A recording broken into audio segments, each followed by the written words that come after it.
स्वागत है आप सभी का द एग्ज़ाम प्रिपरेशन हब में।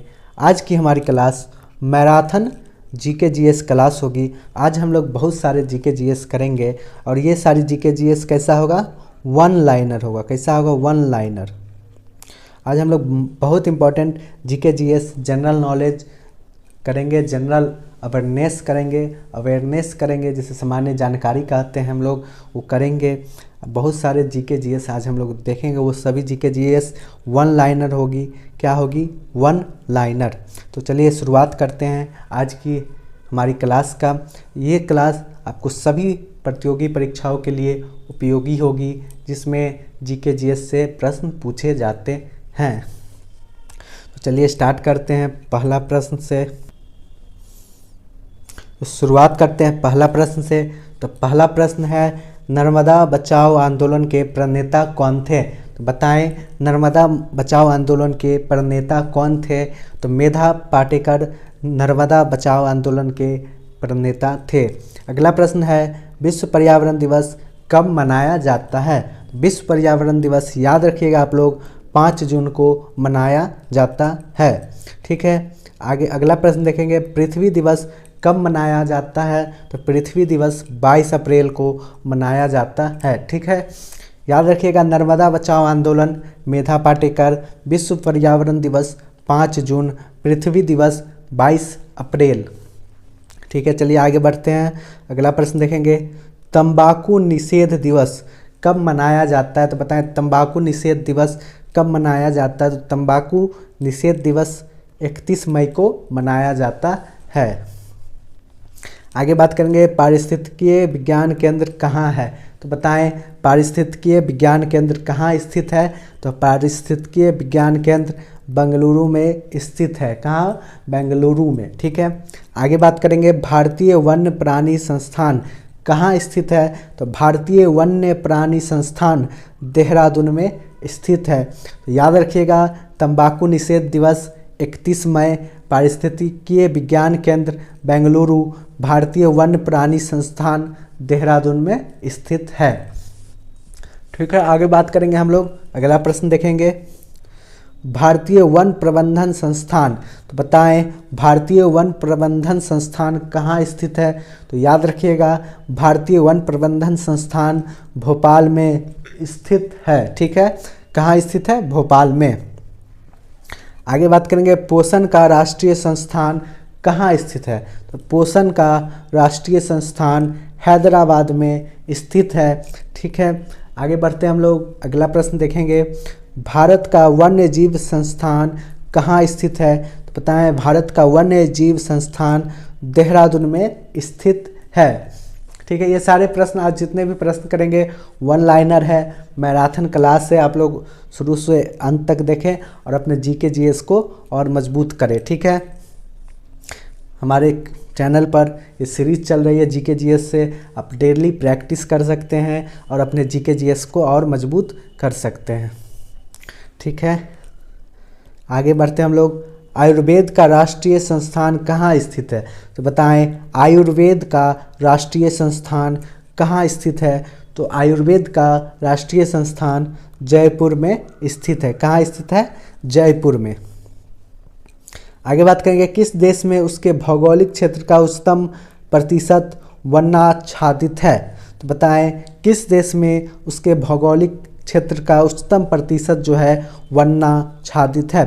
तो उत्तर होगा जापान में। कितना? तो 68.5%। ठीक है, वर्ल्ड फैक्ट बुक के अनुसार 2017 में आया था यह रिपोर्ट। ठीक है, आगे बात करेंगे, बांदीपुर राष्ट्रीय उद्यान कहाँ स्थित है? तो बांदीपुर राष्ट्रीय उद्यान कहाँ स्थित है? तो याद रखिएगा, बांदीपुर राष्ट्रीय उद्यान कर्नाटक में स्थित है। ठीक है, आगे बढ़ते हैं हम लोग। अगला प्रश्न देखेंगे, राजाजी राष्ट्रीय उद्यान कहाँ है? तो बताएं, राजाजी राष्ट्रीय उद्यान कहाँ स्थित है? तो राजाजी राष्ट्रीय उद्यान जो है उत्तराखंड में स्थित है। कहाँ स्थित है राजाजी राष्ट्रीय उद्यान? तो उत्तराखंड में। ठीक है, आगे बात करेंगे, सिमलीपाल राष्ट्रीय उद्यान कहाँ स्थित है? तो बताएं, सिमलीपाल राष्ट्रीय उद्यान कहाँ है? तो सिमलीपाल राष्ट्रीय उद्यान जो है उड़ीसा में है। तो याद रखिएगा, सिमलीपाल राष्ट्रीय उद्यान उड़ीसा राज्य में अवस्थित है। आगे बढ़ेंगे, अगला प्रश्न देखेंगे हम लोग, बांधवगढ़ राष्ट्रीय उद्यान कहाँ है? तो बांधवगढ़ राष्ट्रीय उद्यान मध्य प्रदेश में है। कहाँ है? मध्य प्रदेश में। अगला प्रश्न देखेंगे हम लोग, बांदीपुर राष्ट्रीय उद्यान कहाँ स्थित है? तो बांदीपुर राष्ट्रीय उद्यान कर्नाटक में स्थित है। ठीक है।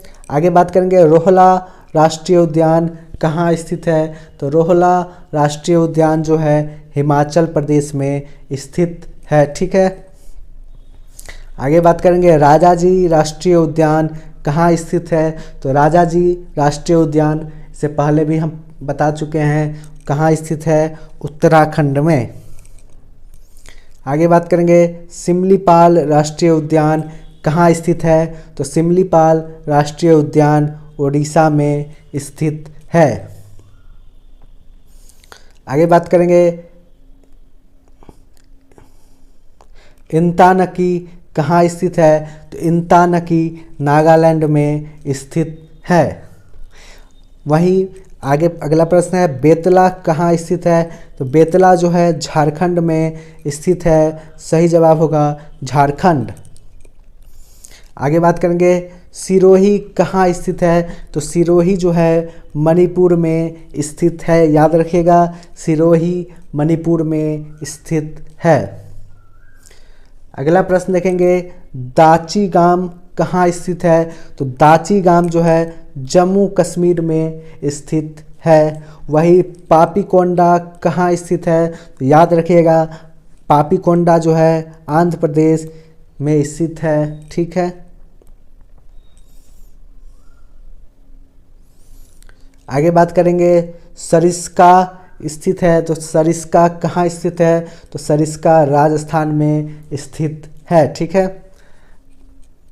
अगला प्रश्न है, राजाजी राष्ट्रीय उद्यान प्रसिद्ध है, क्यों प्रसिद्ध है? तो हाथी के लिए प्रसिद्ध है राजाजी राष्ट्रीय उद्यान। वहीं पेरियार राष्ट्रीय उद्यान प्रसिद्ध है, ये भी हाथी के लिए ही प्रसिद्ध है।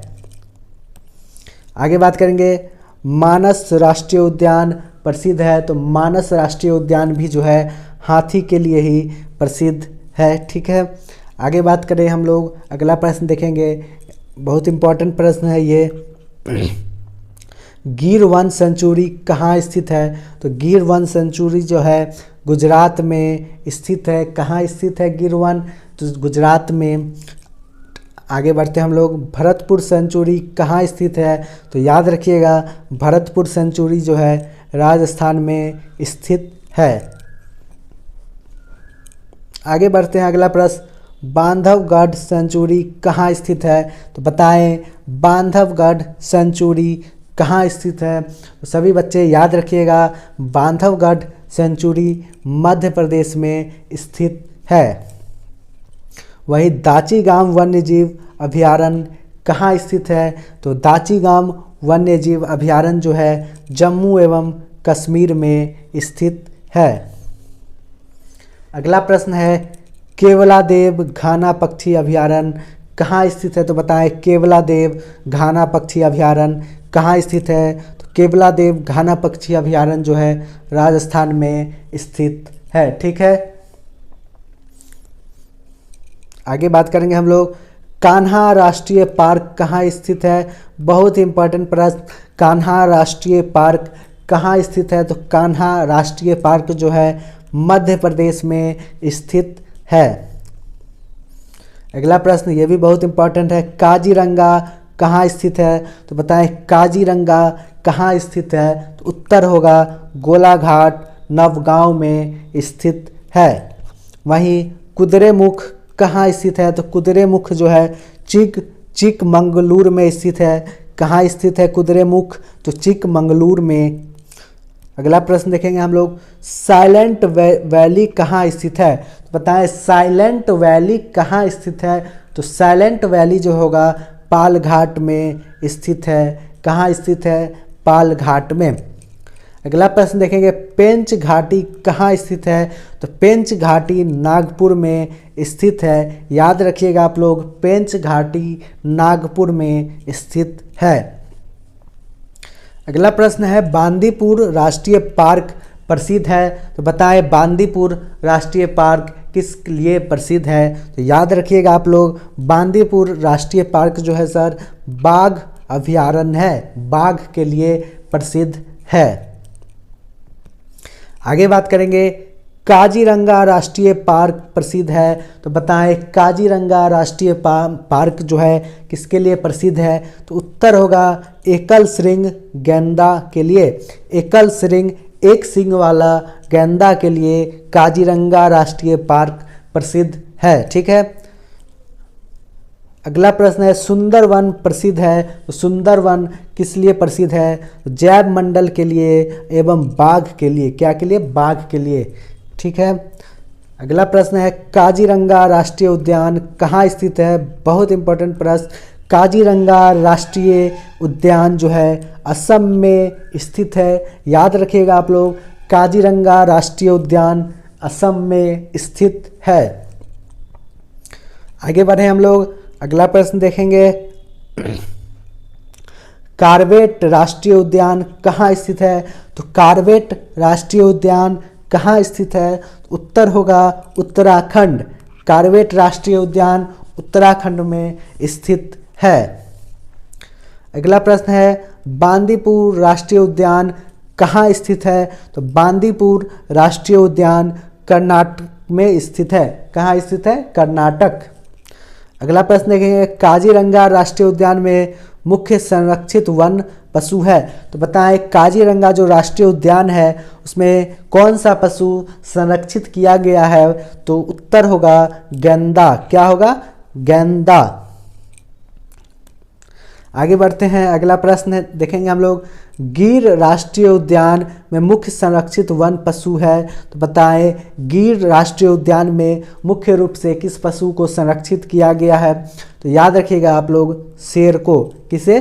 शेर। आगे बात करेंगे, सुंदरवन राष्ट्रीय उद्यान में मुख्य संरक्षित वन पशु का क्या नाम है? तो बताएं सुंदरवन जो है राष्ट्रीय उद्यान में मुख्य संरक्षित वन पशु कौन सा है? तो याद रखिएगा, सुंदरवन में बाघ को संरक्षित करके रखा गया है, बाघ। अगला प्रश्न है, गर्म पानी अभयारण्य कहाँ स्थित है? बहुत इंपॉर्टेंट प्रश्न। गर्म पानी अभयारण्य कहाँ स्थित है? तो बताएं आप लोग, गर्म पानी अभयारण्य जो है असम में स्थित है। उत्तर हो जाएगा असम। आगे बात करेंगे, नामदफा अभयारण्य कहाँ स्थित है? तो याद रखिए आप लोग, नामदफा अभयारण्य जो है अरुणाचल प्रदेश में स्थित है। अगला प्रश्न है, पाघल अभयारण्य कहाँ स्थित है? तो याद रखिए आप लोग, पाघल अभयारण्य जो है आंध्र प्रदेश में स्थित है। ठीक है। आगे बढ़ते हैं, अगला प्रश्न देखेंगे, दिहांग दिवांग कहाँ स्थित है? तो बताएं दिहांग दिवांग कहाँ स्थित है? तो दिहांग दिवांग अरुणाचल प्रदेश में स्थित है।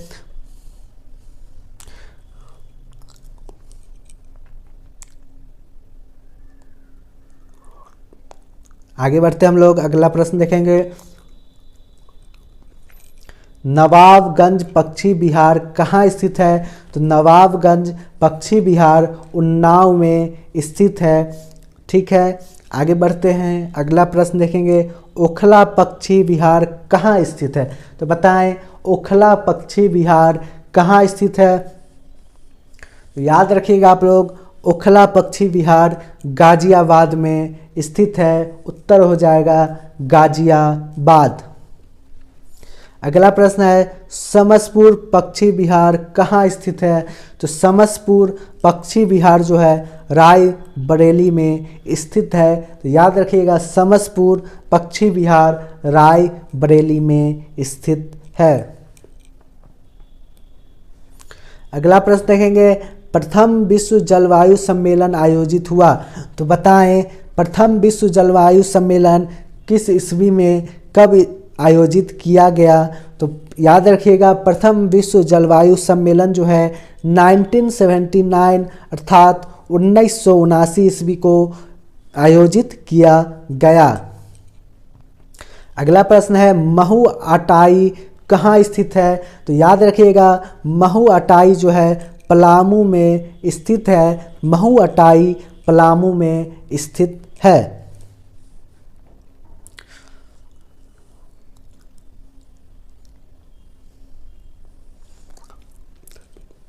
आगे देखेंगे तोप चांची अभयारण्य कहाँ स्थित है?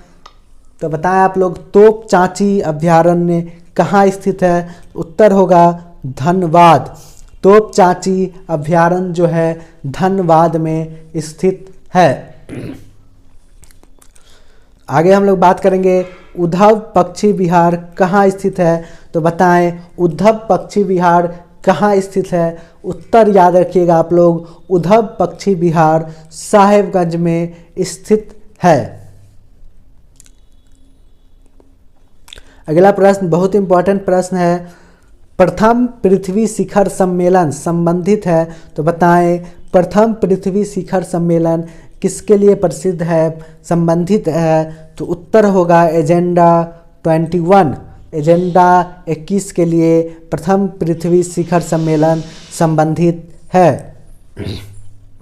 आगे बात करेंगे सिमलीपाल जैव मंडल आरक्षित क्षेत्र स्थित है। तो बताएं सिमलीपाल जैव मंडल आरक्षित क्षेत्र कहाँ स्थित है? तो सिमलीपाल जैव मंडल आरक्षित क्षेत्र जो है उड़ीसा में स्थित है।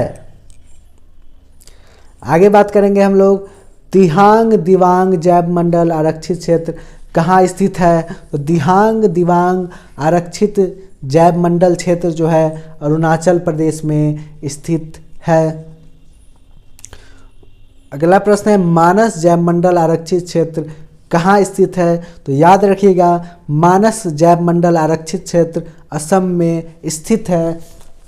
ये दोनों रिपीटेड प्रश्न है लेकिन अच्छा है आप लोग का प्रैक्टिस होगा। ये प्रैक्टिस सेट चल रहा है जीके जीएस का, डेली हम लोग प्रैक्टिस करते हैं और अपने जीके जीएस को और भी अधिक मजबूत करने का प्रयास करते हैं और अपने सिलेक्शन को की तरफ एक कदम आगे बढ़ते हैं। तो याद रखिएगा इस क्लास को आप लोग पूरा देखें और डेली वीडियो से जुड़े, डेली इस चैनल से जुड़े जीके जीएस के प्रैक्टिस के लिए और अपना जीके जीएस को और भी अधिक मजबूत बनाएं। ठीक है, आगे बढ़ते हैं हम लोग। अगला प्रश्न देखेंगे नोकरेक जैव मंडल आरक्षित क्षेत्र स्थित है। तो बताएं नोकरेक जैव मंडल आरक्षित क्षेत्र कहाँ स्थित है? तो याद रखिएगा नोकरेक जैव मंडल आरक्षित क्षेत्र मेघालय में स्थित है। अगला प्रश्न है नीलगिरी जैव मंडल स्थल की स्थापना किस वर्ष हुई? तो याद रखिएगा नीलगिरी जैव मंडल स्थल की स्थापना 1986 ईस्वी 1986 ईस्वी को किया गया। नीलगिरी जैव मंडल स्थल की स्थापना। ठीक है, आगे बात करेंगे नंदा देवी जैव मंडल स्थल की स्थापना किस वर्ष हुई? तो बताएं नंदा देवी जैव मंडल स्थल की स्थापना किस वर्ष की गई?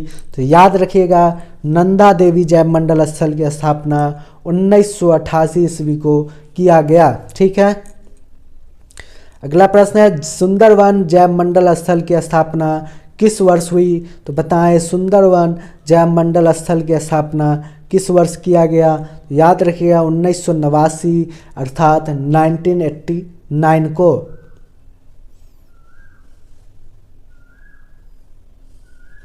अगला प्रश्न है कार्बन डाइऑक्साइड उत्पन्न होते हैं। तो बताएं कार्बन डाइऑक्साइड उत्पन्न होते हैं तो थर्मल पावर स्टेशन में बहुत ही अधिक कार्बन डाइऑक्साइड उत्पन्न होता है। अगला प्रश्न है नाइट्रस ऑक्साइड उत्पन्न होते हैं तो जलमग्न धान के खेत में नाइट्रस ऑक्साइड उत्पन्न होते हैं अधिक मात्रा में। ठीक है, अगला प्रश्न है बांदीपुर बाघ आरक्षित क्षेत्र कहाँ स्थित है? तो बांदीपुर बाघ आरक्षित क्षेत्र जो है कर्नाटक में स्थित है। वहीं बात करें मेलघाट बाघ आरक्षित क्षेत्र कहाँ स्थित है? तो मेलघाट बाघ आरक्षित क्षेत्र महाराष्ट्र में स्थित है। अगला प्रश्न है बुक्सा बाघ आरक्षित क्षेत्र कहाँ स्थित है?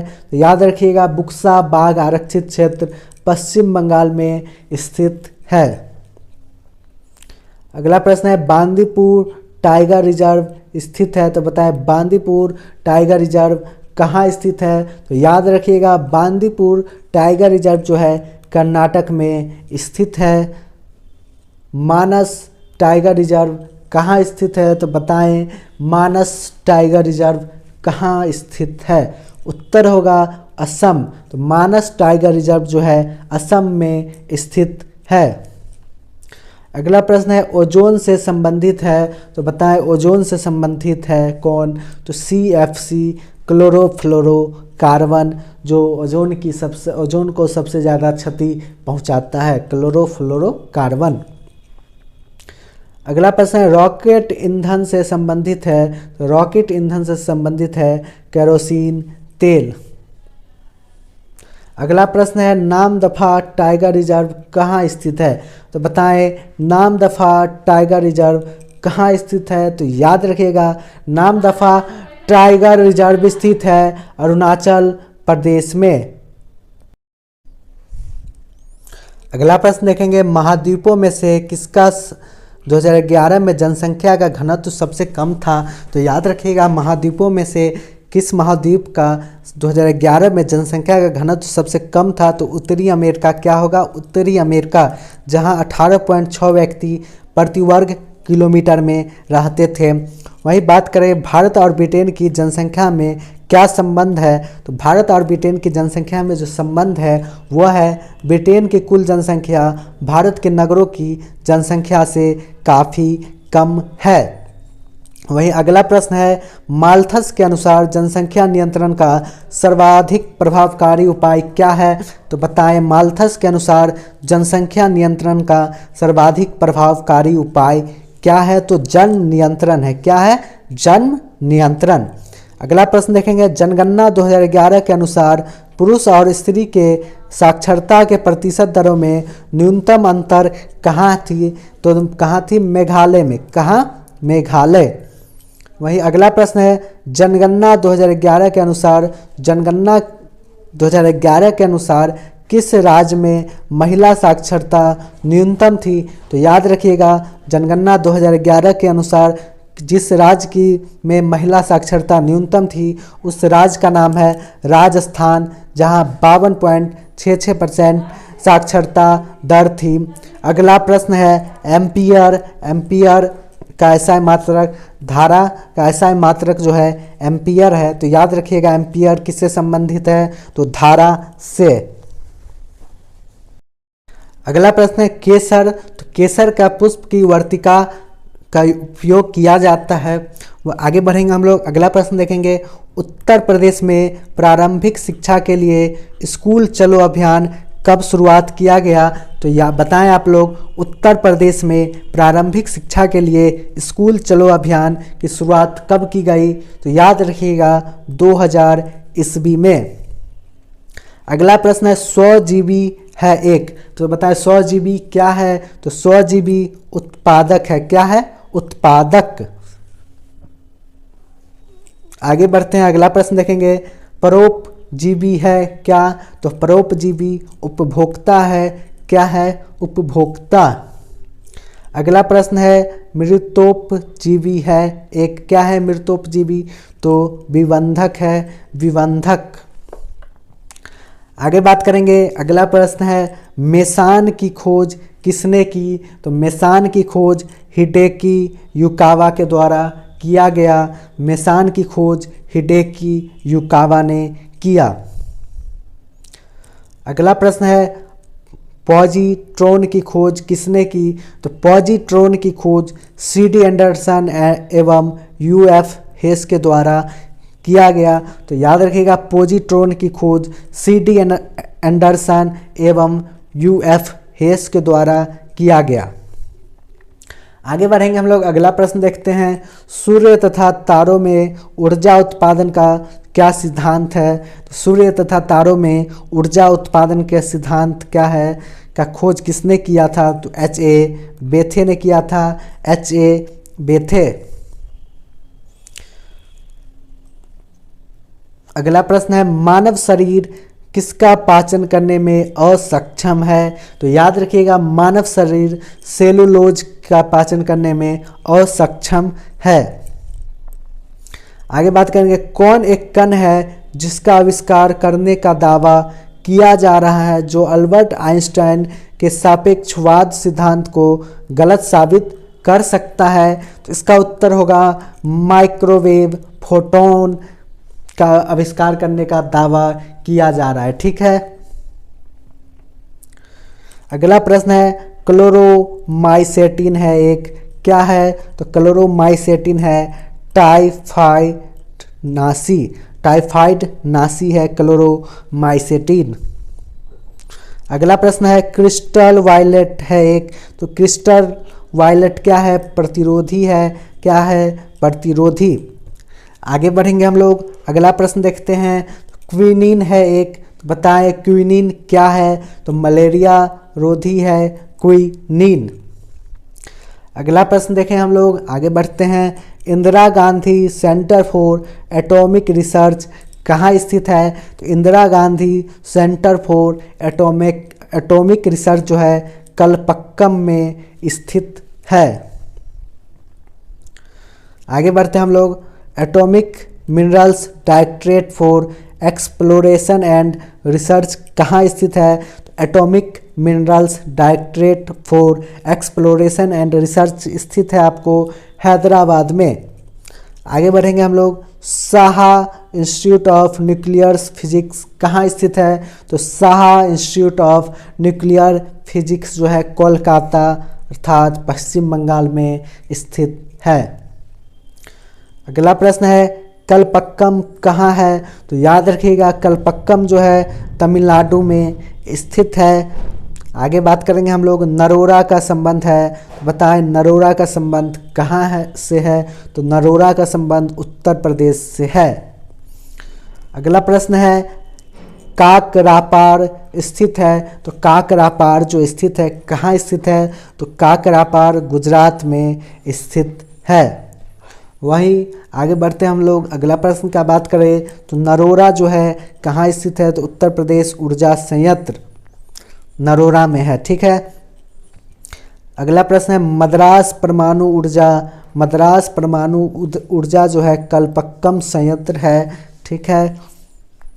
आगे बात करेंगे हम लोग, अगला प्रश्न देखते हैं नील हरित शैवाल है एक, नील हरित शैवाल क्या है? तो नील हरित शैवाल जैव उर्वरक है, क्या है? जैव उर्वरक।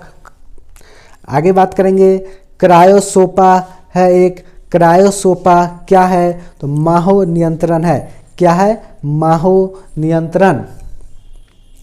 आगे बात करते हैं बायो 902 है एक, तो बायो 902 क्या है? तो बायो 902 सरसों का काइक्लोन है। आगे बात करेंगे कौन सा एक नाइट्रोजन स्थिरीकरण करने वाला जीव नहीं है? तो बताएं कौन सा एक नाइट्रोजन स्थिरीकरण करने वाला जीव नहीं है? तो माइकोराइजा। आज की क्लास का ये अंतिम प्रश्न है। देखते हैं अंतिम प्रश्न क्या है। तो मानव शरीर में सबसे लंबी अस्थि कौन सी है? तो याद रखिएगा मानव शरीर में सबसे लंबी अस्थि जो है उर्विका है अर्थात फीमर है, क्या है? फीमर। तो आज की क्लास यहीं समाप्त की जाती है। यदि आपको यह वीडियो अच्छी लगी हो तो वीडियो को लाइक करें और चैनल को सब्सक्राइब करें। और वीडियो देखने के लिए बहुत बहुत धन्यवाद। Thank you. ऐसे डेली जीके जीएस प्रैक्टिस करने के लिए डेली आप शाम में जुड़ सकते हैं और डेली अपने जीके जीएस को और भी अधिक मजबूत करने का कर सकते हैं। फिर मिलते हैं हम लोग अगली क्लास में, तब तक के लिए धन्यवाद। Thank you.